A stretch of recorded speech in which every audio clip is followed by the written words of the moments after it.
I remember the first day I met Mia, as if it were etched in my mind.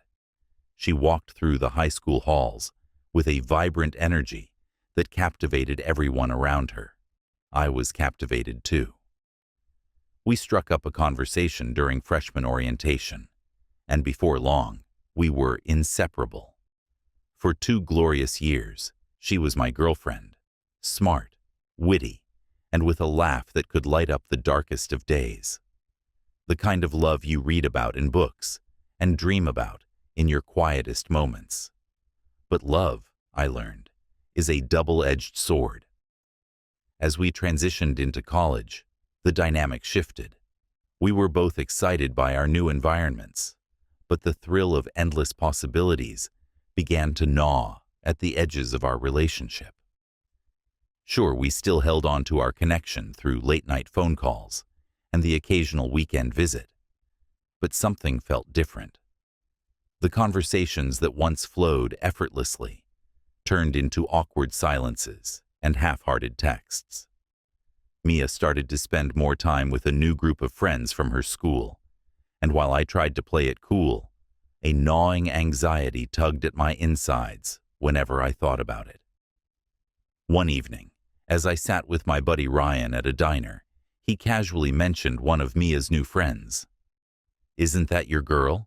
he asked, pointing to a group of people a few tables away. I glanced over and recognized Mia laughing with a bunch of partygoers I had never seen before. My heart sank. She looked so free, so different. I wanted to join in her laughter, but a sense of foreboding loomed over me. The weeks dragged on, and instead of finding a way to bridge the growing distance, Mia seemed more interested in her newfound social life than in reconnecting with me. My heart was torn. I wanted to trust her, but the creeping fears whispered in my ear, telling me otherwise. Ryan's casual mention of her new friends soon transformed into a haunting echo of my worst fears. Then, one captivating night, everything changed. Ryan approached me with a serious expression. It was late, and the diner was nearly empty, except for the clinking of silverware and faint music playing from the speakers. "Dude, we need to talk," he said, pressing his palms against the counter as if steadying himself for a difficult conversation. "What's up?" I asked, my gut already twisting anxiously. "I think you need to know something about Mia," he said, sitting up straight. "I ran into her at a party last week and, man, she was really cozy with this dude I know." My heart raced. "What do you mean cozy?" I felt a cold dread wash over me as I listened. I mean, they were together, laughing, touching, you know? It looked intimate. He hesitated, gauging my reaction. "I didn't know you two were still serious, man." "She hasn't reached out much. I thought it was just the whole college thing," I said, my voice a whisper.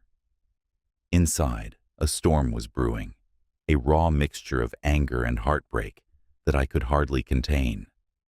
Ryan's expression softened, but he leaned in closer, lowering his voice. "Dude, I didn't want to say anything, but you should know. She's been hanging out with this guy a lot. His name is Mark." The name hit me like a punch. I tried to maintain my composure, but I could feel my chest tightening as the reality of the situation began to sink in. It felt like betrayal, like she was slipping through my fingers right in front of me. "I need to find out if what you're saying is true," I stated, the words a quiet resolution. Ryan nodded, understanding the gravity of what I was about to do. "We can confront them if you want. I could connect you with Mark. Maybe you can get to the bottom of it." "Let's do it," I said, the anger morphing into determination. I needed to see it for myself, to confront the lies head on. The next few days passed in a blur of anxiety and self-doubt. I found myself scrolling through our old messages, replaying our memories in my mind, each laugh, each touch, searching for signs of the love we had once shared. It felt unfair that something so profound could wither away so easily. Finally, Ryan reached out to Mark and arranged a meeting. We would catch Mark when he wasn't expecting it. I agreed reluctantly, still grappling with the anger that churned in my gut. That Friday evening, a chill ran down my spine as we pulled up to Mia's house. The sun dipped below the horizon, casting dark shadows across the street. My heart raced as we waited in the car, the silence heavy with anticipation. "Are you sure about this?" Ryan asked, looking at me with concern. "It might not be what you think." "I need to know," I replied firmly, but inside I felt the uncertainty gnawing at me. With a deep breath, we approached the front door, the reality of our situation enveloping me like a dark fog. The moment we walked into Mia's house, I was overtaken by a rush of nostalgia. Her mother, Karen, was sitting in the living room, engrossed in a book. She glanced up, and a smile broke across her face. "Alex, it's so good to see you. Come here, sweetheart." I forced a smile, while my heart pounded in my chest. "Hey, Karen," I said, wishing more than anything that I didn't have to do what I had come to do. I took a deep breath, shifting my focus back to the task at hand, and gestured to Ryan and Mark. Karen, we need to talk about something important." Her smile faded slightly as she looked at the two guys standing beside me. "What's going on?" "I've heard some things about Mia," I started, my voice trembling slightly. "I think she's been seeing someone else, and I need you to know." I could feel the weight of the words, like rocks tumbling out of my mouth. I explained everything, detailing how Mia had misled Mark, how they had hung out together, and how it all painted a picture I wasn't ready to see. Karen's eyes widened, disbelief etched on her face. "What? No, that can't be true," she insisted, her voice tinged with worry. I turned to Mark, who seemed utterly uncomfortable. "You need to tell her what you told me," I urged, eager for the truth to spill out. Mark, hesitantly, recounted his version of events, his voice shaking as he explained how Mia had claimed she didn't have a boyfriend at all. I watched as Karen's expression shifted from confusion to a mixture of shock and anger. She stood up, her voice raised. "Mia, get in here right now." When Mia finally arrived home, the look of joy on her face quickly diminished when she saw the three of us standing there. Her shock turned to terror as she took in the scene. She paled, her cheeks colorless, and stuttered, "What's going on?" "Mom." "Mia, we need to talk." Karen's voice trembled, laced with disappointment. My heart raced as I remained silent, my emotions crashing like waves against the shore. The truth was out, and I felt a twisted sense of satisfaction. Mia's gaze darted between me and Mark, both of us waiting for some explanation. I could see the panic creeping into her eyes, and in that moment, I felt a rush of power. "I can explain," she started, her voice shaky. "No," her mother interjected, her disappointment palpable. "You're going to tell me the truth." The words hung like thick smoke in the air. I sat back, an observer now, feeling a strange mix of vindication and sorrow. The girl I once loved was unraveling before my eyes. It was a sight I never wanted to see. Mia fumbled with her words, desperately scrambling to craft an explanation. "I didn't mean for this to happen. It was just a mistake." Her voice trailed off as her mother's eyes narrowed. "A mistake? Do you think this is funny, Mia? Do you think it's okay to lie?" Karen's voice was sharp, cutting through the air like a knife. Beside me, Mark sighed, clearly uncomfortable. "Look, Mia, I didn't know. She didn't tell me she was with anyone." He hesitated, casting a glance at me. "I'm sorry, man. I had no idea." As the realization settled in, Mia's facade crumbled. All the bravado, The careless laughter faded away. She looked broken, exposed. I felt a pang of empathy, but it quickly evaporated, replaced by unabashed anger. It was her choices that had led her here. Why, Mia? I finally found my voice, and the crack in my tone betrayed the hurt that crashed over me. Why did you think this was okay? Her tears fell freely now, glistening like stars in the dim light. I thought we were drifting apart.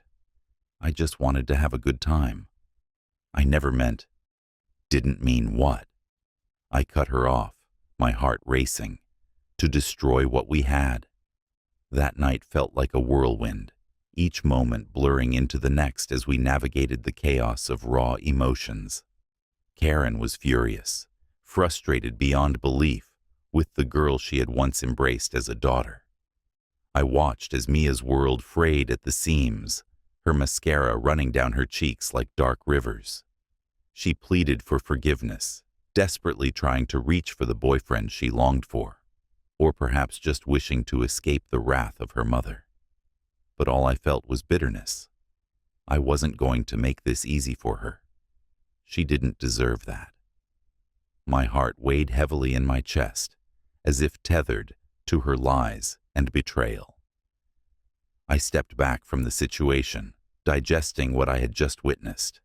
An upside-down world where the girl I thought knew love turned out to be someone I barely recognized. The confrontation spiraled into an emotional roller coaster that night. Shouting, crying, and confusion filled the room as the tension escalated. Mia begged for understanding, but it was too late for apologies. After an agonizing back and forth, I turned to leave, my heart heavy with sorrow and betrayal. I glanced back one last time, locking eyes with Mia. "Take a hike," I said, the finality of my words echoing through the dimly lit room. "You need to think about what you've done." The anguish reflected in her eyes cut deep, but as I stepped out into the cool night air, I felt a sense of closure wash over me. Or perhaps it was just the beginning of my healing journey. The world spun forward. I had to take control of my emotions and channel my pain into something that could help me grow. The days rolled into weeks, and each sunrise felt like an opportunity to restart my life without the weight of Mia's betrayal hanging over my head. I focused on myself, school, friends, working out, and slowly started to reclaim the pieces of myself I thought I had lost. An unexpected ally appeared in the form of Ryan, who quickly became my sounding board, helping me navigate the aftermath of my train wreck of a relationship. He offered me advice on how to approach the world again, gently nudging me away from resentment and the toxic desire for revenge. "Let go, man. It's done. You can't change what happened." But the thought of Mia's betrayal lingered, like a spider web caught in the corner of my mind. Didn't she owe me something? Maybe not a second chance, but at least the satisfaction of knowing she couldn't just walk away unscathed.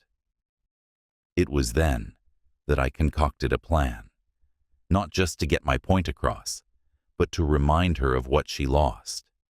It wasn't about malice, it was about closure. I enlisted Ryan's help. Together we began crafting a missive, one that I intended on sending to Mia, filled with the memories we had shared, intertwined with the harsh reality of her actions. "I'm not doing this to hurt her," I told Ryan, "but she deserves to know that actions have consequences." With each line, I crafted a dual narrative. The beautiful memories we shared, alongside the weight of her betrayal. How could she have dismissed what we had? I filled the pages with stories, referencing inside jokes that brought smiles to our faces. But interspersed were stark reminders of what she had thrown away. When the letter took shape, I felt an odd sense of relief wash over me. It felt cathartic, exhausting, yet strangely freeing.